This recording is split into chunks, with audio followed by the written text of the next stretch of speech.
सकाळी सकाळी स्वयंपाक करून घेतला की बरं असतं, नाहीतर मग मुलं उठल्यावर कधी स्वयंपाक होईल आणि कधी खायला मिळेल याची काहीही शाश्वती नसते. इकडे भाजी पोळी करून घेतली, सॅलड कापून घेतलं, पप्पांनी इकडे नारळ फोडले आणि त्याच्यातून मलाई काढून घेतली. श्रीला मस्त नारळ पाणी दिलं, जयला पण, आणि आम्ही सर्वांनी नारळ पाणी पिऊन सकाळची सुरुवात केली. कारण आता उन्हाळा खूपच वाढलेला आहे आणि खूप ऊन वाढलेलं आहे. इकडे श्री आम्हाला सांगत होता टीव्ही लावून द्या, पण आम्ही सर्वांनी पोर्च धुवायला घेतला आणि तोही मस्त पाण्यात खेळला आणि ओला झाला.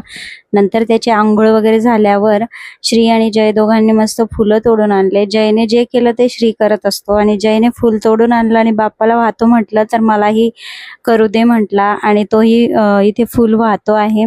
आणि जय हा खूप छान मोठा भाऊ आहे असं मला वाटतं.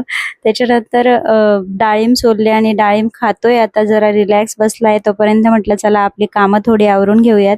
तर डिशवॉशरच्या टॅबलेट संपलेल्या आहेत आणि म्हणून मग भांडे मलाच घासावे लागले, कारण टॅबलेट आता 2 दिवसांनीच येतील. आणि मग इकडे श्रीसोबत जरा क्वालिटी टाइम स्पेंड करायला मिळाला मला. आणि प्रत्येक आईला हा टाइम हवा असतो आणि तो टाइम मुलांसोबत घालवलाच पाहिजे, कारण कामं तर आयुष्यभर पुरतील, पण मुलं केव्हा पटापट मोठी होऊन जातील हे काही कळत नाही. आणि हा जो वेळ, ही जी गंमत असते किंवा मुलांसोबत खेळण्याचा, रमण्याचा हा जो प्रसंग असतो, हा पुन्हा पुन्हा येतो असं नाही. मुलं ही चटकन मोठी होतात आणि आपल्याला बऱ्याच गोष्टी असतात ज्या करायच्या राहूनच गेल्या असं वाटतं. आणि म्हणून मग ती दोघं आता मस्त छान खेळत आहेत.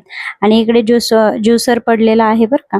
माझ्या घरातले प्रत्येक भांडी घेऊन येतात ते खेळायला, आणि मी एक छान स्टेटस पाहिलं जे आपल्यासोबत शेअर केलं. बाय.